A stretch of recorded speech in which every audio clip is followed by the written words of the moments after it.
ილია თოფურიამ ისლამ მახაჩაევზე და არმან ცარუკიანზე ისაუბრა. მან საკუთარი პოზიცია დააფიქსირა. ყველა მიცის, რომ ეს არის ბრძოლა, რომლის ნახვაც ყველას უნდა და რაღაც მიზეზით ის ჯერ კიდევ არ დათანხმებულა. ისლამ, მე არ ვარ ჯეკ მადალენა ან დენ ჰუკერი. მე სრულიად განსხვავებული ვარ. როცა ჩემს მარჯვენა ხელს იგემებ, ძალიან დიდხანს დაიძინებ. თოფურიამ ჩემპიონობის პერიოდში ორ წონით კატეგორიაში არაერთი მაღალი დონის მეტოქე დაამარცხა, როგორებიც არიან ალექსანდრ ვოლკანოვსკი, მაქს ჰოლოუეი და ოლივეირა. მიუხედავად იმისა, რომ ის ყველაზე მეტად ნოკაუტის ძალით არის ცნობილი, ქართველი ამტკიცებს, რომ მისი ჭიდაობაც მსოფლიო დონისაა და რომ მას სურს მახაჩაევი თავისი მწვრთნელის, ხაბიბ ნურმაგომედოვის წინაშე ჭიდაობით დაამარცხოს. ჩემს ძლიერ მხარედ მიწაზე ბრძოლას მივიჩნევ, განავრცო ილიამ, მაგრამ ბოლო დროს შევეგუე იმ აზრს, რომ თოფურია მახაჩაევის წინააღმდეგ არის ბრძოლა, რომლის ნახვაც ყველას სურს. თუმცა ისლამი რატომღაც ბრძოლას არ თანხმდება. ვაპირებ ისლამს 3-4 დარტყმა ზუსტად იმ ადგილას მივაყენო, სადაც უნდა მოხვდეს და მერე ხაბიბის თვალწინ დაეცეს. ისინი ძალიან თავდაჯერებულები და ამპარტავნები არიან. თუ ხაბიბს ჩარევა მოუნდება, მახაჩევის თავს სიამოვნებით გადავაბიჯებ და მასაც მივხედავ. რაც შეეხება არმან ცარუკიანს, ილიას სასაცილო ადამიანი უწოდა. ოჯახური პრობლემების მოსაგვარებლად პაუზის აღებაზე საუბრობდი. თუმცა როგორც ჩანს, ამდენი ინტერვიუების მისაცემად საკმარისი დრო გაქვს, სასაცილო ხარ. ცარუკიანის განცხადებას კი ქართველი მალევე გამოეხმაურა. ცარუკიანს ჰქონდა შანსი, რომ საჩემპიონო ქამარი დაესაკუთრებინა, მაგრამ ჩხუბზე უარი განაცხადა. ასე რაღაც კონკრეტული მიზეზის გამო მოიქცა და ალბათ ამ გადაწყვეტილების შემდეგ საცვლის გამოცვლაც დასჭირდა. დასცინა ილია. ასევა კომენტარი გააკეთა ალექსანდრე თოფურიამაც თავისი ძმის ჰეითერებზე. თუ ილია ცარუკიანს დაამარცხებს, მაინც იტყვიან, რომ სხვასთან უნდა იჩხუბოს, რომ თავისი შესაძლებლობების მაქსიმუმი დაამტკიცოს. ყოველთვის აქვთ რაღაც ახალი სათქმელი და ყოველთვის არსებობს ვიღაც სხვა, ვის წინააღმდეგაც მათი აზრით ილიამ რაღაც უნდა დაამტკიცოს. ლაპარაკი ძალიან მარტივია. ასევე ალექსანდრემ ისაუბრა საკუთარ თავზე, როგორც მწვრთნელზე და როგორც მებრძოლზე, ამ ორ როლს შორის არსებულ განსხვავებაზე. როცა მწვრთნელი ხარ, ყველაზე მთავარი ისაა, რა სტოვებ უკან და ეს მებრძოლის ეგოა. ეს არის ყველაზე დიდი ფაქტორი და ყველაზე დიდი გამოწვევა მაშინ, როცა ერთი ადამიანი მწვრთნელიცაა და მებრძოლიც. ზოგჯერ ვერ ხვდები რომელი ხარ, რადგან როცა მებრძოლი ხარ, ძალიან დიდი ეგო გაქვს. გინდა იყო პირველი, გინდა მეტი ზიანი მიაყენო მოწინააღმდეგეს, გინდა პირველმა მიაღწიო ყველაფერს.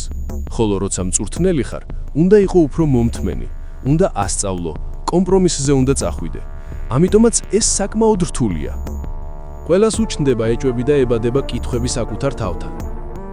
თუ შენ პასუხები გექნება, შეძლებ შენი ემოციების კონტროლს და არ მისცემ ეჭვებს იმის უფლებას, რომ შორს წაგიღო და შემდეგ შიშებში გადაიზარდო.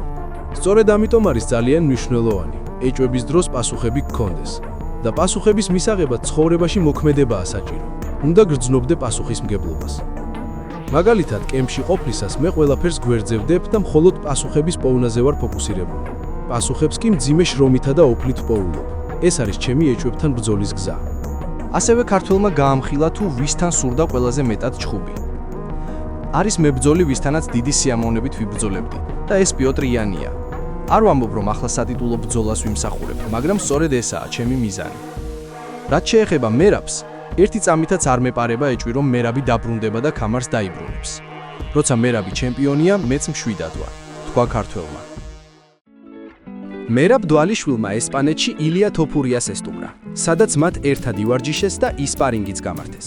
შეხვედრა მეგობრულ და პროფესიულ გარემოშიც არ იმართა, თუმცა ვარჯიში მაღალი ინტენსივობითა და სრული კონცენტრაციით მიმდინარეობდა.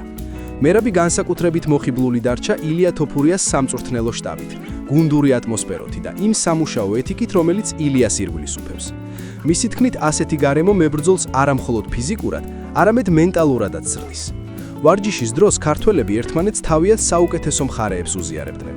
ილია მერაბს კრივის ტექნიკაში ეხმარებოდა, დარტყმების სიზუსტესა და მოძრაობაზე მუშაობდნენ, ხოლო მერაბი ილიას ჭიდაობასა და გრეპლინგში უზიარებდა საკუთარ გამოცდილებას. ეს ერთობლივი ვარჯიში ნათლად აჩვენებს, თუ როგორ შეუძლია ქართველ მებრძოლებს ერთმანეთის გაძლიერება, გამოცდილების გაზიარება და საერთაშორისო დონეზე კიდევ უფრო კონკურენტუნარიანებად ქცევა. ილია თოფურიამ კიდევ ერთხელ ისაუბრა მის ცხოვრებაში ერთ-ერთ ყველაზე რთულ პერიოდზე, განქორწინებაზე, ოჯახზე და იმ გამოწვევებზე, რომლებიც ბოლო პერიოდში მოხდა. ბოლო კვირების განმავლობაში თქვენ იცით, რომ დროებით მომიწია ჩემი ტიტულის დაცვაზე უარის თქმა. ეს ადვილი გადაწყვეტილება არ ყოფილა. მაგრამ როდესაც ცხოვრება ისეთ სიტუაციებში გაყენებს, რომლებიც საფრთხეს უქმნის შენს სიმშვიდეს, ოჯახს და სახელს, დგება დრო, როდესაც დროებით უარის თქმა გიწევს რაღაცებზე. ბევრ ადამიანს გამოუცდია მსგავსი სიტუაციები და სამართლიანობამ ადრე თუ გვიან ყველაფერი თავის ადგილზე დააყენა. დღეს ჩემი ჯერია წინ გადავდგა ნაბიჯი და ვიყო მაგალითი იმისა, რომ არავინ არ უნდა დანებდეს ძეწოლას, манипулირებას ან შიშს. ვინც მიცნობს იცის, რომ არასდროს არავის მიმართ არ გამომიყენებია ძალადობა და რომ ჩემი ღირებულებები ყოველთვის პატივისცემა, დისციპლინა და პატიოსნება იყო. დღეს მე უნდა ავდგე და ვიყო მაგალითი იმისა, რომ არავინ არ უნდა დანებდეს ძეწოლას, манипуляციას და შიშს. თქვა ქართველმა. თუ მოგეწონა ვიდეო, დაალაიკეთ და გამოიწერეთ არხი. თქვენი მხარდაჭერა გვაძლიერებს და არხის განვითარებაში გვეხმარება.